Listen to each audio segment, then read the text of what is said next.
Okay, so now that we've done the breathing assessment, okay, if they have poor breathing, simply the best starting place for your treatment plan and in-office care and home care is just giving them practice at trying to maintain a good spinal and axial skeleton position with breathing.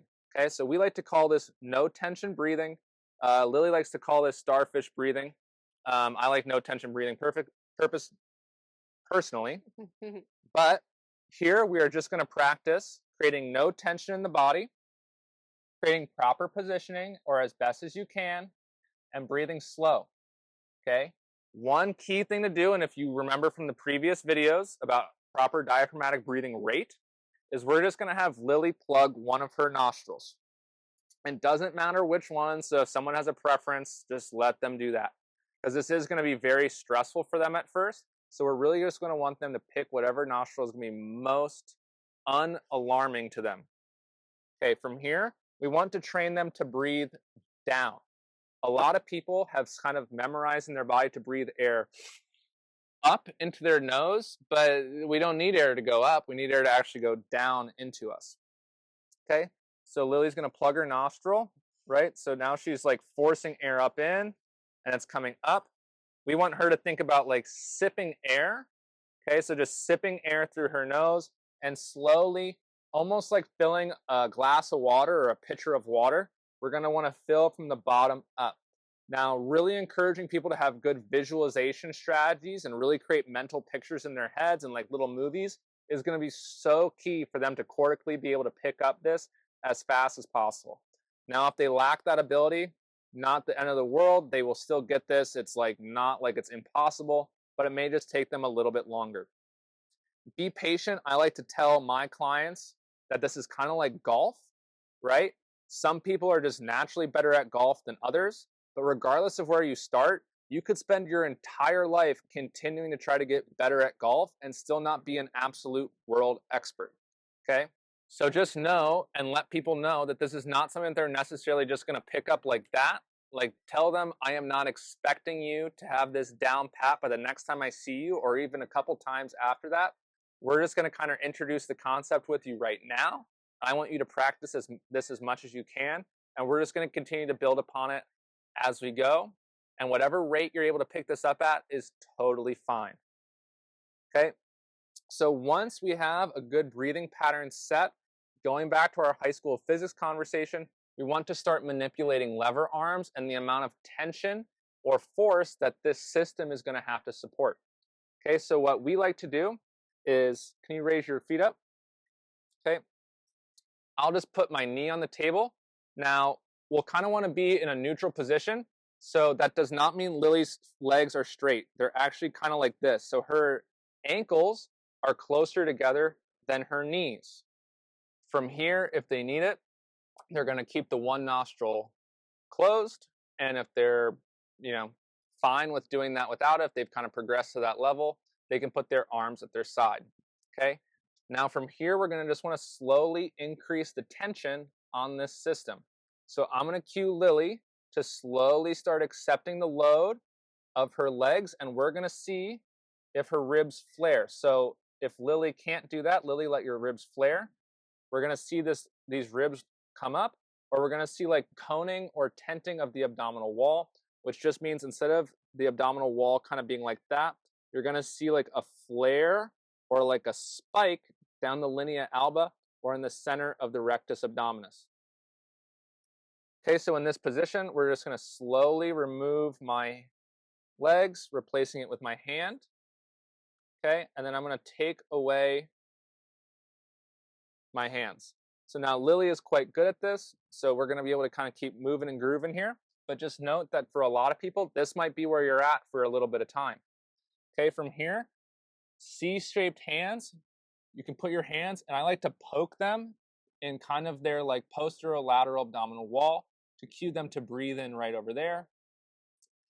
And at home, they can take their hands in a C shape and stick their thumbs back there to kind of have a tactile cue to breathe into. Now, the tactile cue is going to be so important because neurologically, it's so much easier to breathe into a place that you can associate to And a lot of people have just completely dissociated from this part of their body.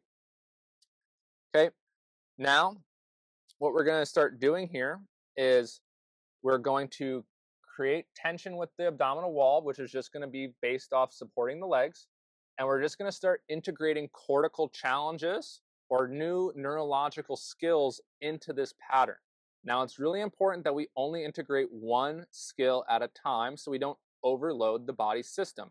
And now everything we're talking about here also goes towards like dead bug and quadruped positions. Do not skip past this stuff, okay? Doing 100 really crappy dead bugs or really crappy bird dogs, or however you want to call them, does nobody no good, okay? So like, be strict with your people. Be polite, but be strict. You're doing them a favor by holding them back until they can actually accept the challenge that you're asking of them. So from here, we're going to have Lily move from just the hip. Okay, so she's going to feel her brace and she's just going to move. And it really doesn't matter if Lily gets her foot to the ground, okay? Because as this leg comes farther down, the lever arm is increasing. If she can only get here before these ribs start to flare up, that's totally fine.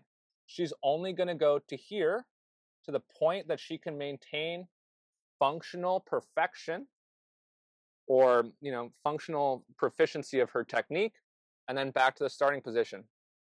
Once you've learned to do one leg after another, we can start alternating legs. Now, one thing that's really important to notice is we're not doing like bicycles, okay? That's 2 tasks. That's knee extension and flexion and hip extension and flexion, okay? So if you're wondering how do we increase the challenge of introducing one task, which is hip extension and flexion, we're going to extend the knee farther out, okay? Now it can be anywhere, but we're going to just pick right here for right now, which is going to increase the lever arm, which is going to increase the torque or the load on this system. So from here, Lily's going to drop down, still just moving from right here. Okay, she's able to maintain that position and come back. Okay, now we like to just go to arms. Okay, so Lily, can you put your arms in the air? Okay, legs in the same position. Okay, now with the arms in the air, this is going to increase the tension. So before we do anything, we need to make sure, can she maintain that good position? Can she maintain proper breathing patterns? From here, let's just go, Lily, can you extend an arm out, no leg? Okay, can she maintain it? We're looking at her face. Is she doing sort of this position where she's kind of like recruiting cervical musculature to create tension, right? If you can't create proximal tension, your body's going to start working distally to create tension throughout the fascial chains or the fascial meridians. Okay, as you can see, Lily here is checking her abdominal wall to make sure she has tension. Encourage your patients to do so as well. Lily, you can bring your arm back. Okay, so that went well. We're now going to introduce 2 tasks, or however you want to think about it. 1, 2, or 2. So up. Okay, so we're going to go opposite arm, opposite leg because we want to train one anterior oblique sling at a time. Okay, or this is a contralateral pattern as the DNS people talk about it. And back. Okay, from here, we would start people on just doing the same arm and leg over and over and over again. After they have proficiency of that, we'll alternate. So opposite arm, opposite leg.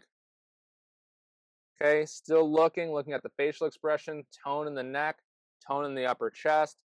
Okay, are we looking for any coning or tenting in that abdominal wall, right? Is that rectus flaring superiorly or up towards the sky? No, she's doing good.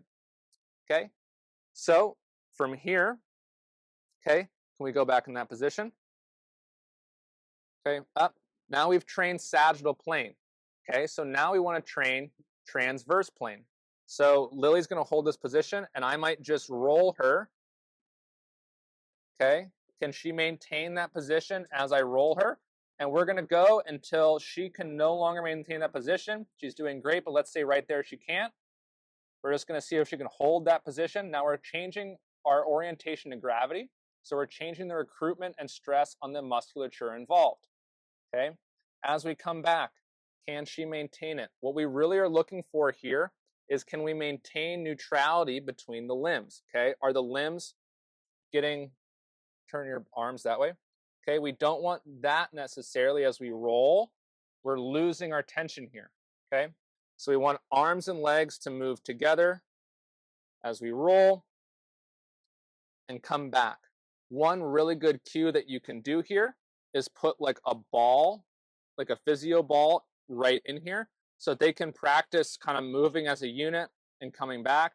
And that does allow them to have a little bit of tension in their system to press against, right? That tactile cue, which does just help with the cortical learning process.